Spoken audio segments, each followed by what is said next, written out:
Are you repeating the same relationship patterns? Find yourself with the same kind of person over and over again. Are you feeling attacked by this ad? Therapy can help you figure out why. Visit betterhelp.com/TBTB and break the cycle. Hello, everybody. Welcome to The Bold and the Beautiful. I am here without Kevin, but I am Melissa. I am Angel. I am Marcus. And we have a very special guest today. I made it this time, y'all. Woo! We are so excited. It is none other than Pastor Cal. Woo! Yes. What's up? Pastor Cal, how are you today? I am awesome. I'm awesome. It's a pleasure and an honor to be with you guys. Oh, that sounded like a pastor. Come on and let us have the honor, too. We are so excited. Come on, First Lady. I know. Listen, we are right? so blessed to have you in this building today. No, The edifice. Yeah. We have really, when Melissa said that she had you, we were so excited. Yeah, we've been poking around at it for a while, and we had brought it up like, wouldn't it be dope? Wouldn't it be dope? And one day she's like, guess what? Listen. We was like, tell more lies. Our PR plug, shout out to you. You know who you are and go put your name out in the folks in the business of the streets. Right. But we appreciate you because she be like, would you like? Yes. We were like, yes, Absolutely. we would. Yes, we would. Absolutely. And sometimes we're like, no, we wouldn't. Yeah. Pastor Cal was a yes. We But turned some Pastor people Cal down. Like, was a strong, fervent, mighty yes. So we are so super excited to have you here. So listen, Pastor Cal, we're going to get right up into it. But we're going to start with the book before we get deep dive into it. Okay. Yeah. Pastor Cal has a new book. Actually, it launched today, right? Yes, September 7th. Today is Nice. the day it hit the shelves. And Congratulations. Congratulations to you. Oh, this has been a labor of love, and we're just so excited to get this into the hands of people. This is like a manual that people need, man. So, hey, I'm excited to see what's going to happen. Love it.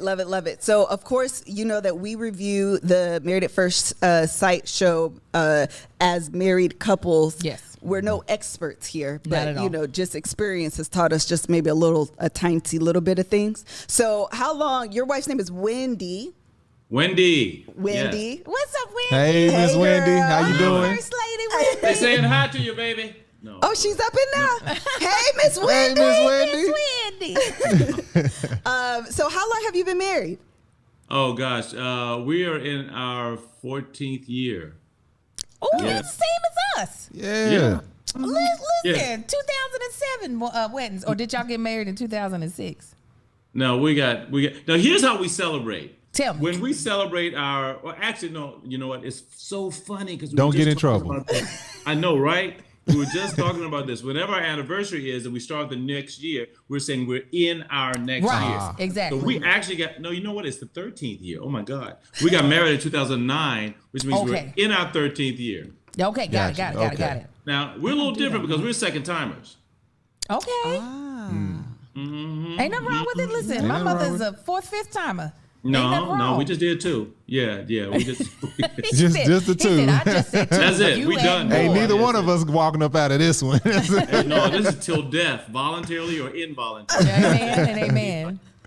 Oh, I love it. So in 14 years, and it's your second time around, I know you probably got lots and lots and lots of information to give. So can you tell us some of the points that you talk about? First of all, the title of the book is Marriage Ain't for Punks. Yes. Yes, There's marriage never been a ain't for truer punks. You know, statement. oh my God! You know, everybody who I've talked to who's been married any more than 2 days, you know, understand that title. You know that this marriage is serious. You know, and it's like, look, if you're not willing to do the work, don't walk down the aisle. Don't play with it because I mean, it takes some serious compromise, some serious fortitude to get into this thing and work through the issues and the challenges to make it work. And I tell people, look, marriage doesn't work. People work. Come on. Oh, that's good. Say more about Marriage that. is just the institution that the people are in, but you do the work and your marriage will be great. Everything. My marriage ain't working. It's because you ain't working. Come on, Pastor Hey. Cal. That was good. Dragging folk already. So you sound like me somewhat. Just a little more insightful. Go ahead. I was just going to ask I know you said it was a labor of love. How long had you been working on this book? Well, I've been working on this book, honestly, probably about 4.5 years. Oh, wow. You know? Yeah, but it's a compilation. Actually, the idea for the book, I've been working on it officially as a book for probably almost 4 years. But the idea for Married Ain't for Punks is probably about 7 years old. Where we first started that, and we started calling our conferences the Marriage Ain't for Punks Conference. Yes. So we've been doing our marriage conferences now for like 10 years or so. Yeah, so it's the Marriage Ain't for Punks Conference, and then we just turned that, as well as the last 20 years of my counseling experience, into a book. Oh, I wanted to know this. So, Pastor Cal, you do have like formal training in relationship, like license. What's the word I'm looking for? Therapist. Mm-hmm. Well, no, I don't call myself a therapist per se, but here's the thing. My undergrad, of course, is in theology. My master's is divinity with an emphasis in counseling. Then I did doctoral studies at Ashton University. I even went to law school, believe it or not. But all of that has been focused in. I know. Please don't. I love it. No, Yeah. I love all of it. Yeah, Come that's on. awesome. Yeah. It's a whole lot I done. But my focus has always been in counseling, and as a pastoral counselor, coming under the rubric of pastoring. Pastoral counseling is different from clinical counseling or others. There's a whole different rubric that we stand under. But yeah, I've been a pastoral counselor for years. So you say it was the book. The concept of the book was about 7 years old, and it's about 4 years of working on getting it out. Exactly. How much of that was like a living document? Like, oh, as I'm writing this book, let me go back and change this or change that. Did that happen? Question. All of it, man. What are you talking about? Yeah, I have a lot of me, a lot of us, but it's interesting because the book is actually a compilation of a lot of the experiences that I've had with couples.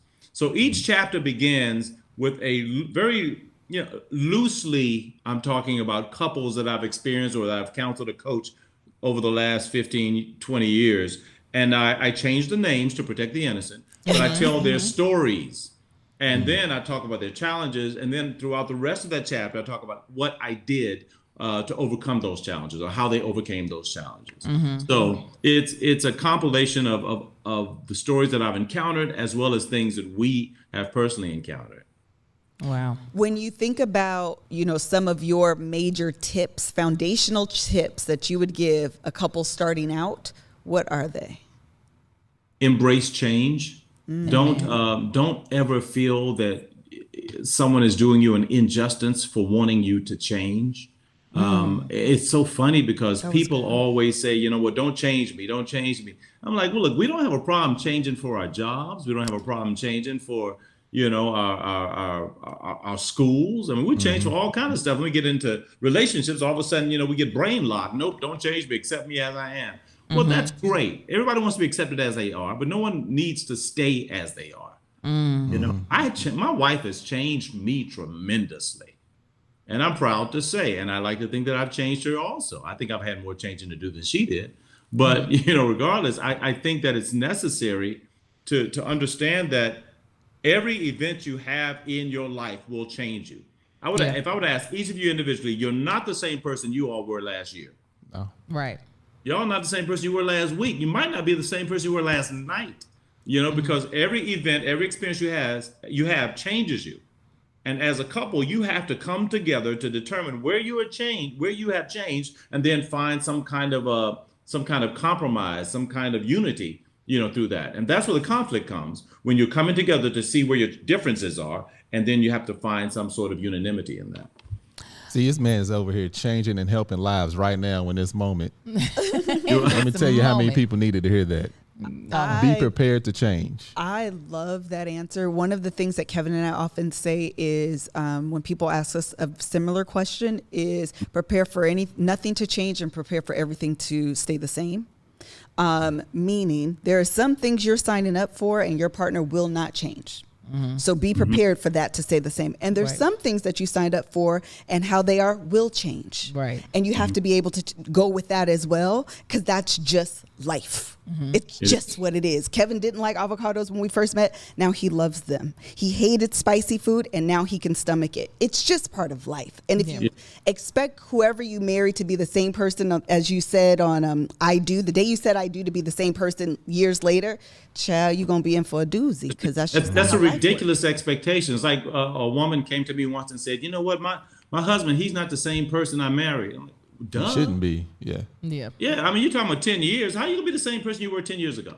It doesn't make sense. Now, Pastor Kyle, what do you feel like has been, in all your years of pastoral counseling, has been the most common hurdle or obstacle in marriages? Probably forgiveness. People having challenges in forgiving. Whether and it doesn't always. When we think about forgiveness, we always sometimes we think about forgiving for something huge like infidelity or something like that. But it could be just forgiving someone and holding a grudge. That's been the biggest thing, is that when someone's offended, just putting up that wall and refusing to release another person from your judgment. That's one of the biggest things is having the kind of soul, or the kind of spirit which says, you know what, I know you screwed up. I screw up also. And I'm going to release you from the judgment that I have over you. That seems to be pretty consistent. And in the book, I talk about what real forgiveness looks like. In one of the stories of the couples who experienced infidelity, I talk about what real forgiveness looks like, the offender and the offended, and how each of them have to approach this thing in order to get complete forgiveness in their lives. And if you're really going to forgive somebody, you have to forgive them not only for you have to forgive the actor and not just the act. You have to forgive them not only for what they did, but you have to forgive them for who they are. And you have to also forgive the possibility that it might happen again. Oh, Jesus. That's a hard one. You want me to walk with the Lord. I don't. Well, marriage ain't for punks. That's what you're saying. This is getting real good. Before we jump into the next question, we're going to jump into our first ad right now. You guys, a part of being a woman a lot of times is dealing with your menstrual cycle. And while sometimes it can be messy, we have a solution for you, and it is Flex. Flex is an amazing product that is able to help you have even better periods, safer for you and safer for the environment. Flex is an innovative period care with products that are body safe and made with comfort and made to keep you moving. Now there's the Flex disc, which is one of my favorites. It's a very small disc that you insert, and it's a one-time use, and it fits perfectly inside. It can be worn up for 12 hours and holds up as much as 3 super tampons. But it's not a cup. But it's better than a tampon. And it's unlike any other period product you've ever seen before. It's like a little small circle with a little mesh material in between that you're able to use on your period. Also, you can use during intercourse. So it is a win-win situation. You never have to worry about messing up your white sheets during period sex. Now, there's also the Flex Cup. Again, one of my favorites. The planet is going to love you for using this, and so will your body. It's a reusable menstrual cup that Cosmo rated #1. It has a patented pull tab, which makes Flex Cup the only cup on the market that removes like a tampon. It's so easy. You already know how to use it. Also, it is disability friendly and is made for beginners in mind, and it's velvety soft, completely safe for the body, and lasts for up to years. Okay, lasts for up to years, guys. Years. I absolutely love using it. It was so easy to use the first time. I take it with me on tour so that I don't have to worry about if my cycle decides to be a little irregular and come before I think it's supposed to come. I'm always prepared without having to lug around a big old box of tampons or pads. I got this one Flex Cup, and it works for me wherever I go. So this is what we want you to do. Say goodbye to cramps. Put sex back on the table and lend Mother Nature a hand. Go to flexfits.com/TBTB and use code TBTB for 20% off Flex Disc Starter Kits or 10% off your first Flex Cup. Plus free U.S. shipping. The code again is TBTB at Flex, Flex, fits, FITS.com/TBTB. And we're back. You better do it. That was fantastical. Listen, I was like, I said, if I'm going to be involved, I'm going to help you out, Liz. I'm going to at least watch this clock. I'm sure enough. That's a lot more than what I was thinking. Really quick. I don't like your answer, Pastor Cal. It was a good answer, but I don't like it. Right. Tell me why not. I said, I can't do that. I want to be a love punk that. right now.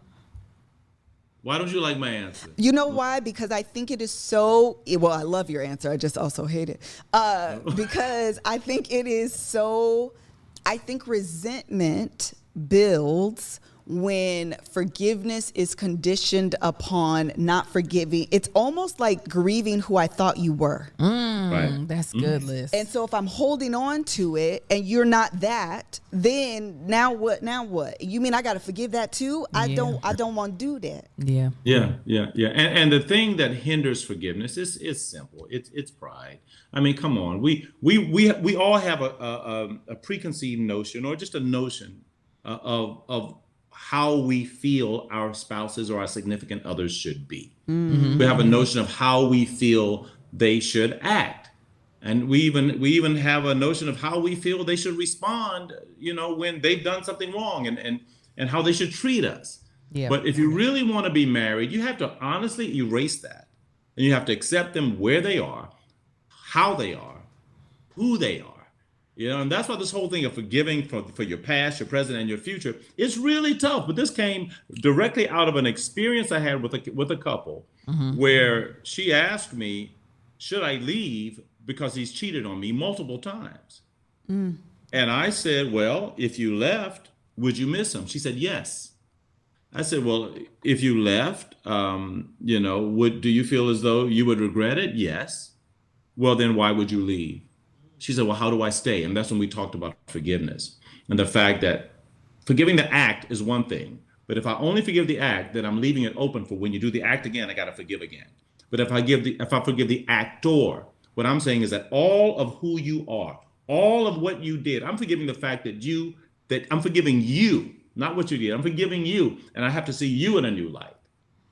And I also have to forgive the possibility. You see, I'm like, oh, come on, Pastor Cal, you're going to have to help wrap me up in this one, because I'm like, now what now, hey? No, I think he's speaking like this specific example. Now, of I just still have forgiveness is real.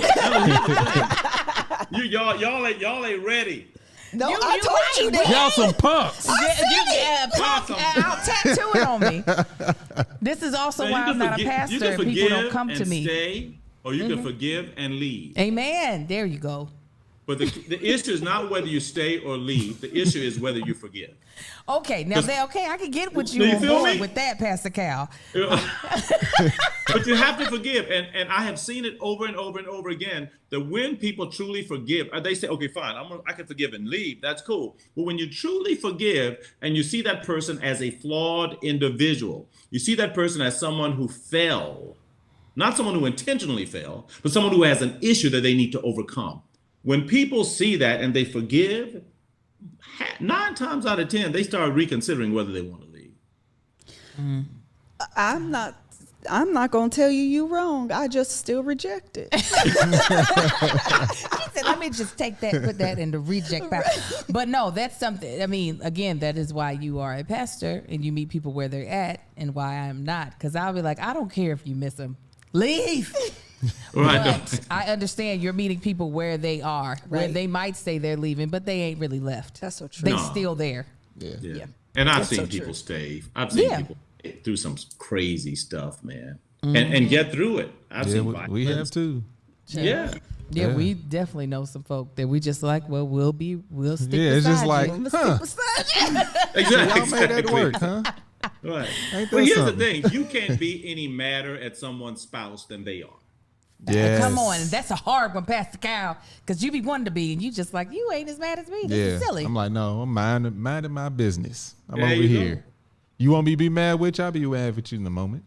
Right. And then I'm gonna Then I'm gonna go home. Yeah. But that be the thing. Once you tell family, it's hard for them to release it. Oh, yeah. They It's not me. going I'm to. family though too. Me too, girl. We right there. The next time I see you, now y'all want to be all hugged up and lovey-dovey. No, I'm still pissed. Yeah. But Melissa, you know why? You know how to remedy that? Please tell me. Don't tell family. Come on, now that's the truth. Now That's real. That's Don't the tell truth. family, because I tell people, listen, and I see this all the time on the show. When the first sign of trouble, they go running and tell their mother, their father, what have you. You have to realize that when you tell somebody else about an issue that you're having at a particular time, for them that issue is locked in time. Come on. You'll go ahead and forgive the next day, the next week, and you come back a month later, and they like, oh, he's still doing. Oh, that's so and so, that son of a whatever. Oh yeah, you remember what? And I said, Mom, we got over that.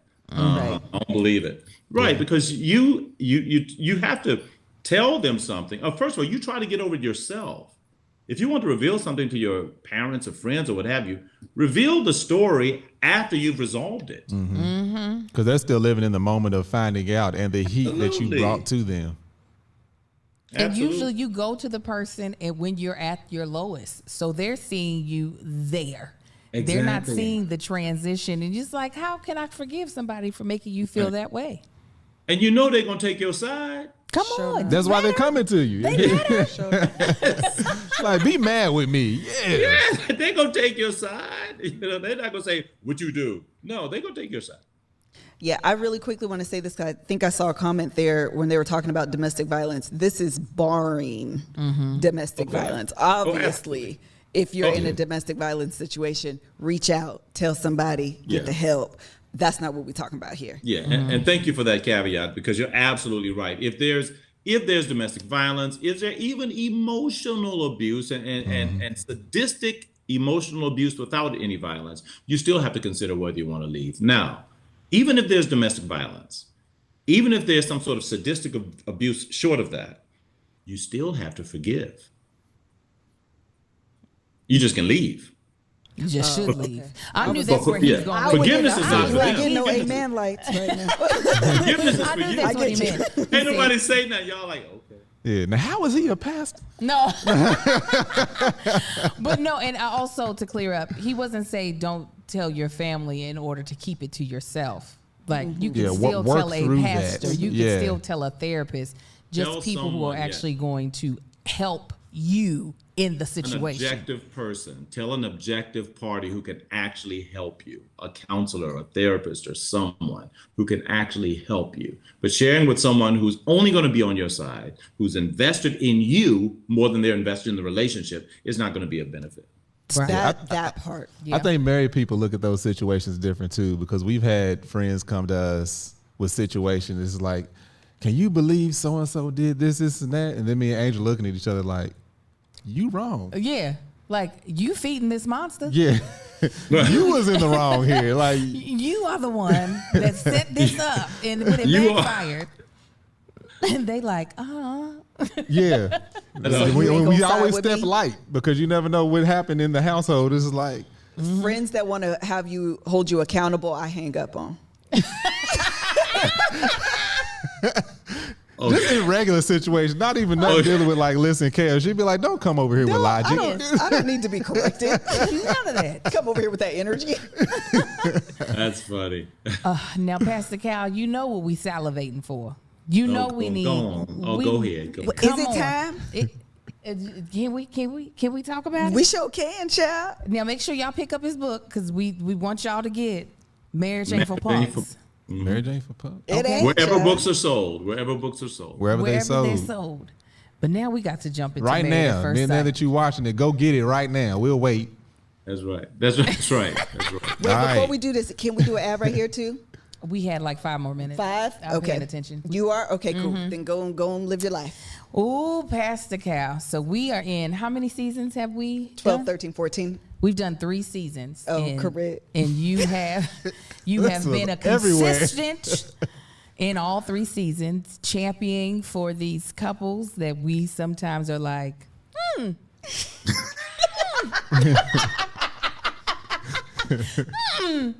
that's an interesting combination. ain't that something? It's like polka dots and plaid. Wow, didn't know those would go together. So many questions. Polka dots and plaids. That's what it be looking like sometimes. Let's start with, I won't even ask a question about a specific couple. There is something that I notice in a lot of your confessionals that I notice you say. A lot of times when you all are putting opposites together, you're hoping that the one person pulls something out of the next. In the 3 seasons we've watched, We've watched the person pull anger out of Look at Pastor Cal's face. It's like they was too opposite. This wig ain't secured. So, Pastor Cal, in these situations, do you all ever in these opposites attract situations be like, thought it would work? Or are you thinking, ooh, if they had the tools, this could work? Yeah. Mm-hmm. It's always, there's always that possibility that there will be more challenges than we expect. Do we always expect them to work? Yes. Really? Always. Yes. I'm shocked. Let me share this with you. When we went, and I think, let me go a little through the vetting process, because I don't know if you guys are familiar with the vetting process before we choose these couples. But assume we're not. Tell us. We don't know. we vet. I'd say probably a couple months. 2 to 3 months, I think, of vetting before we actually put them together, and that starts with a 75-question questionnaire before you even get started. Mm-hmm. And then there's a 500-question questionnaire after you're chosen. I'm out. You just need some persistence already. That's some weeding out. Ooh. And then after that, we meet with them, the three of us, Dr. Pepper, Dr. Viviana, and I. We meet, and then after that, they have to have psychological evaluations. They sit with psychologists on two different times. We have background checks, and then we have a deeper background check. We do social media. We do health evaluations. We do all kinds of screenings. We meet their family. We talk to their other people. Like whoever is near them. We try to bring in a friend or whomever to talk to, and then we find out pictures of their exes. We want to see what your exes look like. We do a lot of weeding and vetting, and then we do all these comparative analyses, and then we eventually match these people. Now, with all that being said, even after we match them, sometimes under the pressure of the lights and the camera and the action, stuff comes out that we had no idea existed. Yeah, that's one thing when we go back to review, that's one thing we've learned that we have to take into account is, you got cameramen around, you have all these producers, you have all these people watching. If it were me, you would probably see a different Marcus. No, you wouldn't see a Marcus. You'd be like, what's the fine? Here. Yeah, let me write this check. Deuces. What'd you say the fine was? Who do I make it out to? I know. Do they take cash? But I'll be honest. If I were to take either of you couples, and I would have said, okay, let's say Melissa and Kevin. If I were to take a camera, right, a GoPro, and put it in your house for 40 hours a week, all right, and look at the footage, I would find mystery, I would find drama, I would find comedy, I'd find intrigue, every kind of movie genre you can think of would be on that. You understand what I'm saying? So a lot of times what we're seeing is stuff that no one would see in our relationship. That's right. No, you're right. You're right about it. Listen. Yeah, we even said, I asked the question to us, if we were put in that situation and matched up, would we make it? And we all agree, probably not. We probably wouldn't. This is getting so good. Before we jump into more of this conversation, we are going to break for our second sponsor of the day. Listen, we are out in the world right now, and the world can be loud, and sometimes you just need to tune it out. Well, we've got what you need, and that is Raycons. Raycons is something that anybody who is wanting to have quality sound in their ears for not a out of this world price, this is what you need with their Raycon wireless earbuds. Now, let me tell you, I am flying on flights all the time. I'm now back in the gym working out, sometimes before my show dates. And when we're in the green room, I want to be able to zone out, get in the zone so I can be ready to host. What do I pop in my ear? I pop in my Raycons so I can listen to my music and get myself where I want to be. If I'm on the treadmill, I'm putting on my trap music. Me and Meg the Stallion, we riding, and I got my Raycons in to make it happen. Now, let me tell you right now, Raycons are the best way to listen. They come with a bunch of gel tips for your comfort, and unlike some brands, they don't stick out of your ears. Raycons has a 32-hour battery life, so you can listen to what you want when you want for a really long time. They start at half the price of premium audio brands, but they sound just as good. And Raycons come with a 45-day happiness guarantee, so you really can't lose. Give them a try and you'll see what I mean. This is what we want you to do. Create your own soundtrack with Raycon. Right now, all of the bald and the beautiful listeners can get 15% off their Raycon order at buyraycon.com/TBTB. That's buyraycon.com/TBTB to save 15% off on Raycons. BUYRAYCON.com/TBTB. If you put a camera up in my house for 40 hours a week, early on, like Kevin and I got together when we were young teenagers, but you could speed it up. If I was in my mid-20s and we got together and you had a camera, y'all wouldn't like me, y'all wouldn't like him, y'all wouldn't like us. Mm-hmm. We wouldn't make it. We wouldn't make it. Oh, people It would be like, tough. And mind you, you guys are meeting them when they are putting their best foot forward, as single individuals, but marriage changes everyone, man. And then you throw in the production of marriage and the stress of all that's around. I mean, it changes everyone. And then of the last couple seasons, we've had COVID and the stress of that. So, of course it changes them. I mean, on paper, scientifically, they're perfect matches. But outside of that, it can take a detour real quick. COVID is a dog age cofactor on marriage. So if you've been married for one, you've really been married for like 7 in COVID. Yeah. Now, is there That's a good way of putting it. Yes. Now, is there anybody you feel like you were bamboozled by, like after doing all of this vetting? Obviously, like you said, these are situations. Listen, I'm gonna set him up. He can decide where he gonna go. Everybody with it. knows. We done talked Dr. V. Listen, but no. Oh man, y'all but funny. we know that like everybody, when they're going out for this, they are putting their best foot forward. So you're seeing them on their best day every single time, and then you see their worst day on television. So has there been any people that you just like, God dang, I had you pegged wrong? We there have been some.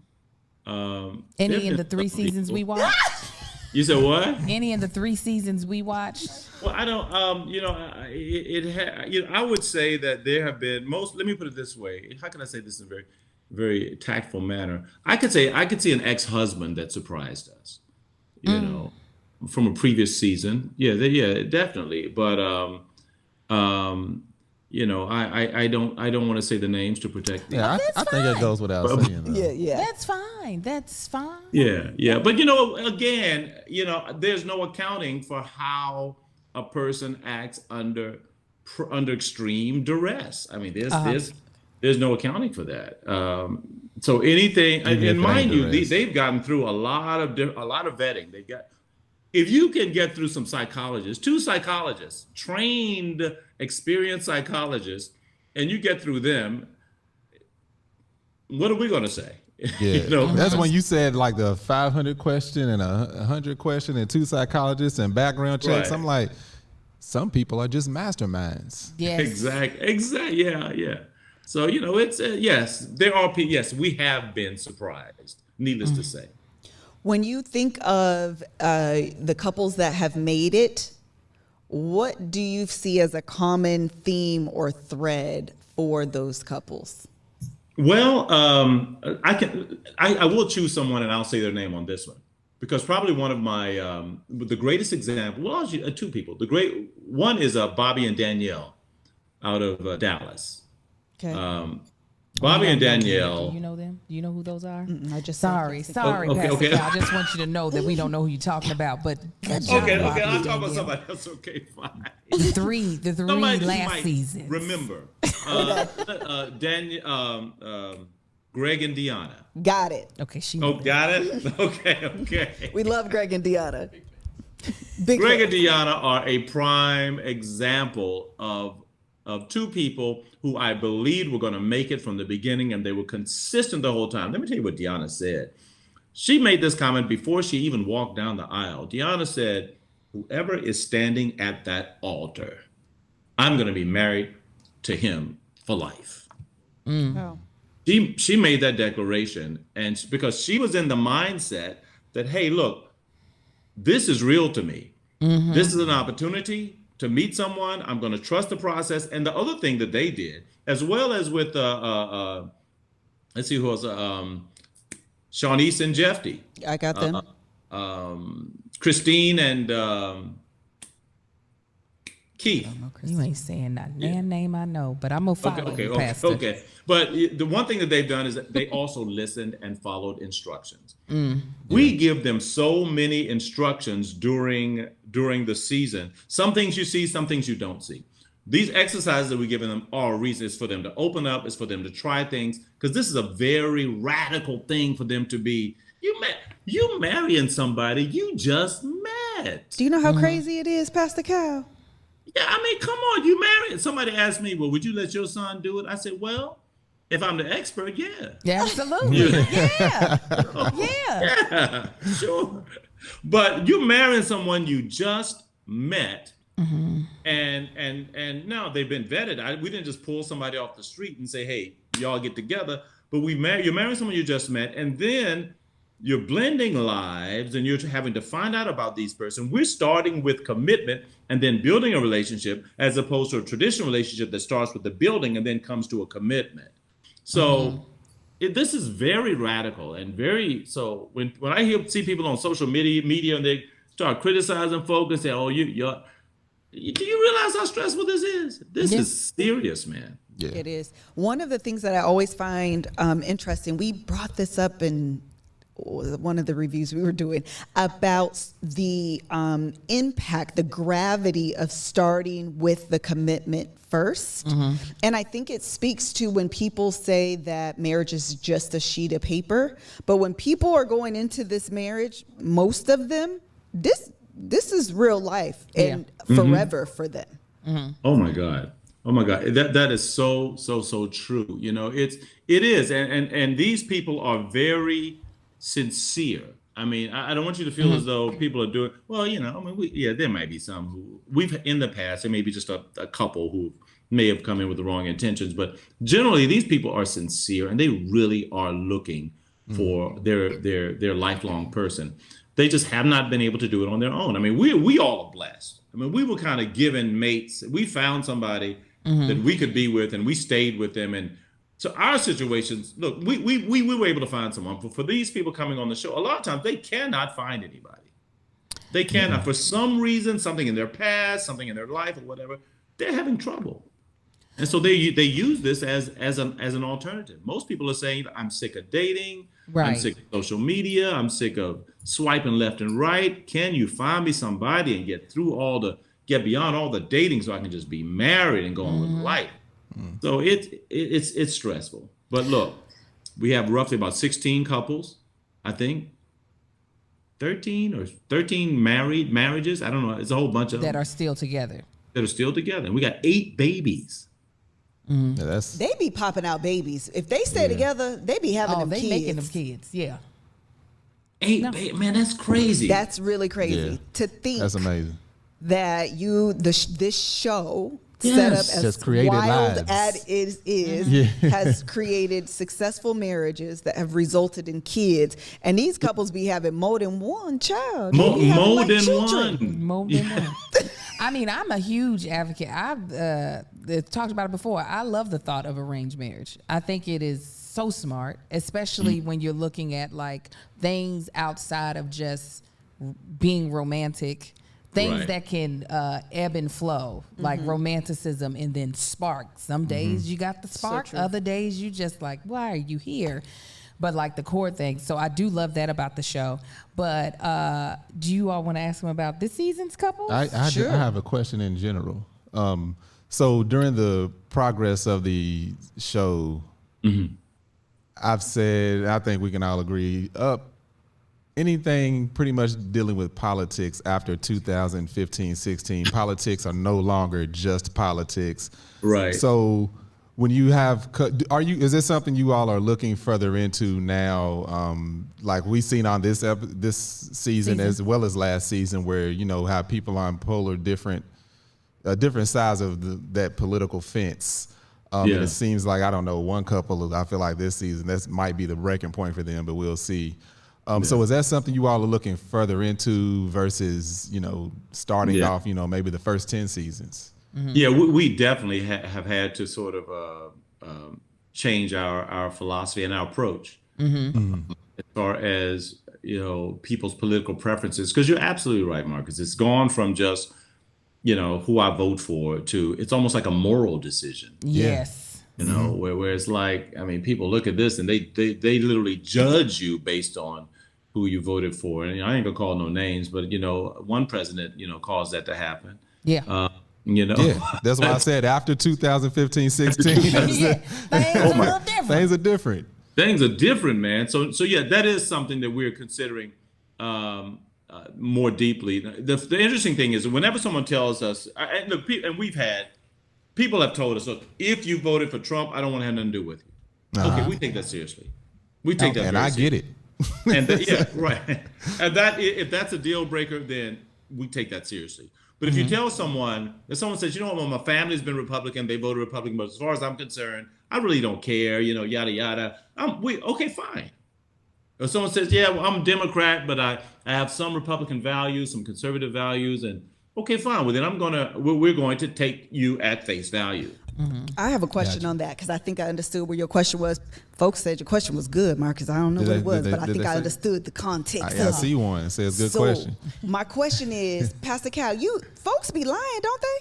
I think that I often think that people underestimate or minimize things that are important to them. Come on, Melissa. And so I think when taking them at face value, I actually think they end up doing themselves a disservice. Absolutely. You agree? Say more. Yeah, oh, absolutely. Absolutely. You know, and the thing is, though, is that we can't read their minds. And I think that we all think that we know ourselves. And I'm not going to say we don't, but I think we know ourselves pretty well. And again, until you get into the pressure cooker of Married at First Sight, then you really know yourself. Yes. Amen. Then you really know what's up. You know, you think that you need this or you need that, but that you don't want this. But when you get into it, I'll give an example. I mean, we've had a number of people who said, their deal breakers were, I need someone who's over 6 feet tall, and that's it. Well, if we find somebody for you who we think is incredible, but they're 5'10", you know, will you take that? And they said, well, no. Okay, fine, I'll try it. Well, then they meet the person, they just, oh my God, I love them. I love them. You didn't really know yourself that well, did you? Yeah. Oh. That's a really that's a common thing. A lot of women say they want somebody 6 feet tall. What's it like? Only like 14%. Yeah, I had to snag them off the market because I knew it was rare. Yeah, I was like, stop it, heathens. I'm in a relationship. I have another question for you, Pastor Cal, specifically pertaining to couples in this season. We look at someone like Mirla. Am I saying her name right? Mirla? I don't want to say her name. Mirla. Okay. Mirla. Who very particular. And in other seasons, we have also seen people be very particular. Now, as viewers, we are like, how did this person get chosen? While they're obviously, Mirla has other really great qualities, but the particularness, you think, now how is this going to work for someone who is going down to meet a stranger who she didn't get to like handpick herself? So how does that decision get made? Like, what was specifically for her, I guess, how did that become like she's a great candidate? Because when we hear her talk about all the little things that she must have, and to your point at the very beginning, you have to go into a marriage being willing to change, and her theme song is, I'm not changing my life for anyone. So how does she become someone who is chosen as a candidate, or other people, not to pick with her, there are other people in other seasons have been like that? Yeah, when we have people like that, first of all, again, a lot of what you're seeing on camera is coming out on camera. You know, a lot of it is not. I mean, when we talk to them before, we talk to them about changing. We talk to them about being able to compromise and what have you. And everybody's ready for it. Everybody's ready for it. And then they get into situations and they realize, well, maybe I don't really want this yet. And that's not just Mirla. That's everybody. You know, they feel that they can change until they're asked to change. Ooh, that's and good. then it's like, ugh, I don't know if I'm ready to sacrifice this. And so we have to remind people of why they even signed up for the show. You signed up because you really wanted marriage. You really wanted somebody who could be in your life and who knew that you mattered and knew that you cared about them, you know? So I like Mirla. I think that I like Gil. I mean, Gil's an incredible guy. Mirla is an incredible woman, as well as I think all of the people in our cast they have so many great qualities, and they have some challenges as well. You know, so it's the people that we choose when we put together on paper, they are matchable, and when we meet them, they are matchable. Sometimes the challenges that you see, they have to overcome so that they can find out why they were chosen to be matched. Come on, Pastor Cal, getting the particular words together so Yes, he he don't did. start dragging these folks. Before we ask Pastor Cal more questions, we're going to jump into an ad for our last sponsors of today's episode. We'll be right back. Ooh, I'm going to tell y'all right now, once we finish shooting this podcast, I'm going to get me something to eat. And what I'm going to get to eat is a yummy bowl of Magic Spoon. You guys, who doesn't love cereal? It can sometimes just call your name. But as adults, we know that we need to take care of ourselves and we've got to eat healthy. That's why Magic Spoon is the cereal for you, because it is a guilt-free pleasure. Magic Spoon has 0 grams of sugar, 14 grams of protein, and only 4 net grams of carbs in each serving. Only 140 calories a serving. That is such a small amount. Yes. It's keto friendly, gluten free, grain free, soy free, and low carb. Build your own box. Available flavors to build your very own custom box are cocoa, fruity, frosted, peanut butter, blueberry, cinnamon, cookies and cream, and maple waffle. Now, let me tell you, cookies and cream and maple waffle, they were supposed to only be for a limited time. But y'all bought them things up so much, they sold out so quickly. So Magic Spoon was like, you know what? Let's make them permanent. So get you another box today, or if you've never tried them before, make sure you get them now because they are delicious and indulgent. My favorite flavor, as I've said many a time, is that frosted. It gives me that nice pinch of sweetness that I need to crave my sweet tooth, and it just reminds me of like the cereals that I used to eat growing up. But now I don't have to worry about, not feeling like I'm doing right for my body, because Magic Spoon is delish and nutrish. So this is what we want you to do. Go to magicspoon.com/TBTB to grab a custom bundle of cereal and try it today. And be sure to use our promo code TBTB at checkout to save $5 off your order. And Magic Spoon is so confident in their product, it's backed with 100% happiness guarantee. So if you don't like it for any reason, they'll refund your money. No questions asked. Remember, get your next delicious bowl of guilt-free cereal at magicspoon.com/TBTB and use the code TBTB to save $5 off. We thank Magic Spoon for sponsoring this episode. Back to the show. One question that I have for people that are signing up for this show in the future. Oh, come on, Liz. Say it, Liz. What is the advice you have for them? Outside of my advice to them would be don't lie, but you could be more Pacific. More Pacific. You want me to be Pacific? Yes, be very Pacific. Okay. Listen, one thing is to normalize your expectations. Because I think that quite often people are looking for us to give them what they've never had in their life. We often ask men, well, when we ask, I mentioned earlier, we get pictures of their exes, And people will say, well, yeah, I want somebody who's blonde. I want somebody who's blue-eyed, who's 5'2", who's this. I want a sister who's slim, thick. She got to be this. She got to be that. She got to be this. And I said, can I see the pictures of your exes? Ooh, Pastor Cal, that's so rude. That is. Yeah. I'm like, you what you ain't been never dating? dated no supermodel. You ain't never dated. Yeah. Come on, sir. And who are you to have want never. one?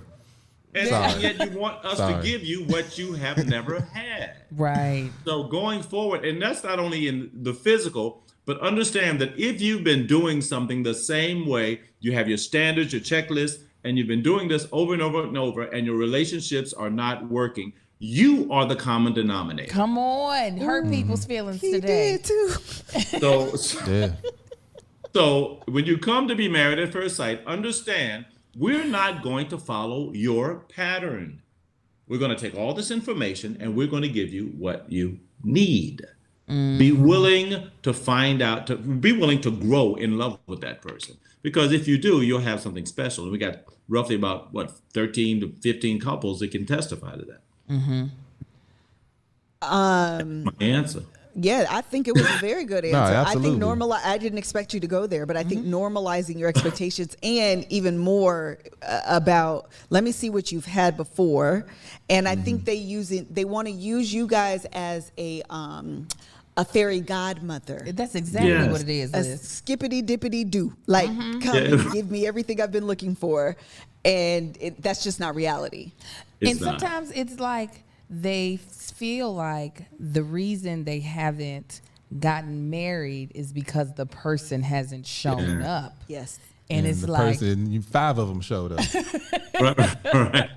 and they're like, no, you go find a person because he just hasn't shown up. And it's like, no, sometimes you got to actually look at what you are doing for Yeah. that person, for you to feel as if that person hasn't shown up. you know? Absolutely. And you see that when they always ask, well, where are all the good men? Well, where are all the good women? And people ask us that all the time, It's like you're dating them. Yeah, and I'm like, there are tons of great men out there. Outside of Married at First Sight, I know tons of great men. I know tons of single women. The thing is that can we get beyond the notions that we have, these perfectionistic notions that we have that my mate has to be this perfect person, and my mate has to check all of my marks, in order for us to ever fall in love. Just real quick, could you send some of those tons of great men to apply to Love on I was Stage just about to season 2? Pastor Cal, you don't think there's pee in the dating pool? There's a what? Do I think there's pee in the dating pool? You don't think There's the probably dating some pool is pee in a few contaminated other a little things bit? also. Yeah. Of course, there's pee in the dating pool, but I can guarantee you that pee is. If you look at the DNA of that pee, you'll find that it's chromosomally it's X, Y, and XX. Come on Absolutely. now, listen, tell the truth, Pastor Cal. So, like, this only stems from, was it Johnny? Uh-huh, Johnny. So, just using him as an example, do you think putting a show like this together is difficult to find people with all the dating apps out there, and how easily people can just back away from a possible commitment? Yeah, man. Yeah, that's. Yes. It is easy. I think people have become accustomed to disposable relationships, and I think that's kind of, what we see quite often is, you're absolutely right. It's easy for people to back away. It's like, and something that he said earlier is like, yeah, normally by this time I would have been gone. Show enough. He done said Something it like that. multiple times. Well, I give him credit for being honest, because a lot of people feel that way. Wow, if I had encountered this when I was dating, well, that's why you're single. Come on, Yes. tell the truth. You've been encountering great people who are human, and you've been running from them because you're expecting them to be superhuman. And those people don't exist except in comic books.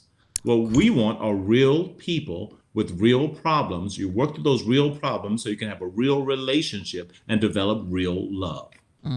That's the part of marriage that ain't for punks. That ain't no. It That's ain't. the part of marriage that ain't for punks. Oh my God, today. Yeah, because we got stuff we work through all the time. and still working through. Kevin and I have been married. I'ma stick by him. You stick beside him. We have been married for 50 years. 17 years. Yeah. I had to do the math. 1,700. And we just started, well, that's not true. We were doing marriage counseling together, and I didn't like those people. But this lady we got now, I really, really, really like her. Yesterday, we had such a great session. And at the end of it, I could tell that I won't go into like too much detail, but some of the things I've been wanting kind of came through in the session. And when I tell you, that's the part that's like, I'll give you this. She told me in my very first session with her, because I was like, man, I just feel like I'm wasting a lot of time. And she said, thank the person from years ago that didn't give up. That endurance, the need to persevere, the person who didn't give up allowed me to have the session last night, which was the breakthrough I've been wanting for 17 years. A lot of us abort the mission before we get there. Come on, Melissa. Come on now. That was a long roundabout way. No, that was a great. No, that was the it. journey. That was it. That marriage is a journey. Yeah, It is a truly journey, and is not for consistency is the key. Yeah. You know, I mean, I did a wedding this past weekend. I am actually a pastor. I don't just play one on TV. I was going to No, ask you I that. We're thought going to so. go to your Pastor Cal. we're gonna go to I'm a Your pastor in church. Atlanta, Georgia, at Progression Church in Atlanta, Georgia. We gonna going to hit you come. up. I'm We gonna be in have my Atlanta family way all too in there. much. Yeah, we'll Yep. be there in December. That's right, Pastor Cal. We going to be there for real. Yep. We're going to come to your church. Oh, hey, let me know. I'll No, roll up we a are, big- but we don't be lying now. We going to be in your DMs like Pastor Cal. We coming. We coming. Don't leave That's us on awesome. red. Yeah, but I was telling a couple as far as commitment. I was telling them this past weekend when I was doing a wedding. I was saying, look, I gave them CPR for marriage. I told them that CPR is commitment, passion, and respect. Well, that's And good. those things have to exist in a relationship. And that commitment means, I'm not going to go through the whole thing, but the commitment basically means, look, I have made a decision that I'm going to stay with you irrespective of what we go through. I'm going to be committed to fulfilling your legitimate needs. And you can count on me. I need you to feel comfortable that I'm not going anywhere. And then we can work on anything. If with every conflict, I have this fear that somebody gonna leave, then that's going to change how I handle the conflict. Yeah. Oh, that's so good. You so right. That's so good. But if the underlying foundation of our relationship says we have made a decision that we ain't going nowhere, we ain't going nowhere. Okay. Yeah. That It's bad if for we- life. I know exactly. Y'all got that. That's what I thought. So if we can have that underlying agreement that this thing is going to be forever, then we can deal with the arguments. We can deal with the fighting. We can do all that because we know that, hey, look, at the end of the day, one thing we don't have to worry about is our relationship ending. Yeah, but people don't have that kind of consistency where they can ensure each other Yeah. that this is for life.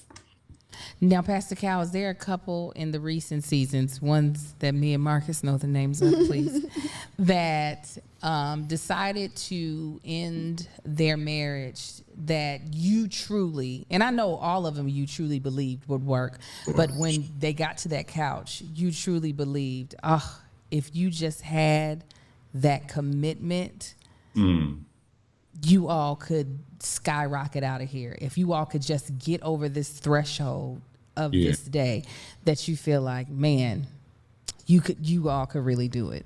Yeah. And the one that comes to mind immediately is from season 9, I knew it. Iris and Keith. I knew it. Yeah. I mean, and I think everybody recognized that. Everybody's Now, putting in the comments. I think they both are just fantastic people. Keith, even though he said that, he did want to get a divorce. I mean, through the entire season, he was a complete and absolute gentleman. He really was. He was such a good guy during that entire thing. And there was some challenges. I mean, the fact that she was a virgin, that was a big challenge to him. And I wish they could have listened, and more so on him than in her, that they could have listened and pushed through. I believe they would have had an incredible marriage. I still do. I still do. And I was hoping that even though they said no, that they would have gotten together, but I think the damage was done. Oh man. Yeah. They've presented themselves really well in divorce, so we don't have to make it ugly. Yeah. But I do agree that that was the first season I watched, during COVID, and the decision, I audibly gasped. I mean, if you could have heard us all on set, we were like, it was a collective gasp. It was a collective. We just lost our breath for a second. Yeah. No. Also, Will and Jasmine from Charlotte, I believe. Yeah, Will and Jasmine. I believe that they had a great opportunity. I think he's, I don't know if you listen to this now, but he screwed that up. No. Oh, listen. Okay, Pastor Cal ain't too scared now. No, I love it. When you see the couples now, do you guys get like the couples that have made it? Do you guys, I don't know if you could tell this, but y'all be getting together and stuff and be having like reunions and carrying on? I think the whole married at first sight family is really, really cool because they reach out to each other individually and they have formed sort of like this community, this sort of brotherhood and sisterhood where they do get together quite often. I occasionally will reach out to them. I mean, I talk to couples in a lot of cases far after the season's done. They'll call me and say, can you help us through this situation or help me through that situation? And I'm always open and willing to help. And so, has there been like a big reunion? No, but that is actually a really good idea. Yes, all the best ideas. I've been giving the production team all the ideas. Yes, she does. That would be a great idea to have just like this big collection of all the successful couples. That would really be cool. Do a vow renewal. Oh, what a great idea. Girl. Come on, listen. That was such a great idea. And me and Melissa are down for consulting, producing. Absolutely. If you need it. Absolutely. That is such a good idea to do a renewal. I have a match. Yes. That's such a great idea. If y'all are out there, Yes. y'all, okay. They should do it. And those who Pastor Cal. didn't make it, they can be the ring bearer and flower girl. Look, and we need to Now be in you the just audience. gone too far. We're trying to get an invitation. Yeah, we're not trying to. We ain't just Great presenting idea. this. We trying to be a part of Correct. this. No, we want to be there. I know, I be got there. you. That is such a great idea. Okay, so listen, Pastor Cal, thank you so much. Yes. I have greatly enjoyed our time here. We need to get fun fact. Dr. Pepper Schwartz was actually Kevin's psychology teacher at the University of Washington. Yep. Wow, that's awesome. Yeah, Seriously. really a random fact, but it is 100% absolutely true. love So Dr. you've been Pepper. great. I'm sure couples reach out to Dr. Pepper Schwartz and Dr. Viviana, but one of the things that you represent on the show, I think for us, is relatability. Yes. Yeah. I mean, when you sit down and talk to these couples, and you be like, listen, man, Yes. you messed up. Yeah. I mean, I think it's such a you never lose like the authority that you hold being on the show and as a pastor and all of that and the respectability that comes with it. But you also are just there as like, I'm really trying to help you here. Yeah, that's Right. it. We always sitting there thinking like, ooh, way to Pastor Cal talk to this. Yes. Like, Yes.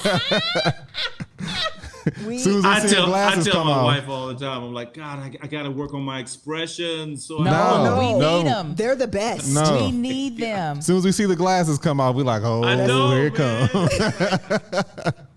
And you always do try to come with love, which is great, more than what we could ever give. And I'm serious. I'll be like, he still found a way to bring that around in a loving place where Dr. Pepper, she'll snatch a knot in folks so quick, which is listen. also entertaining Yes. as well.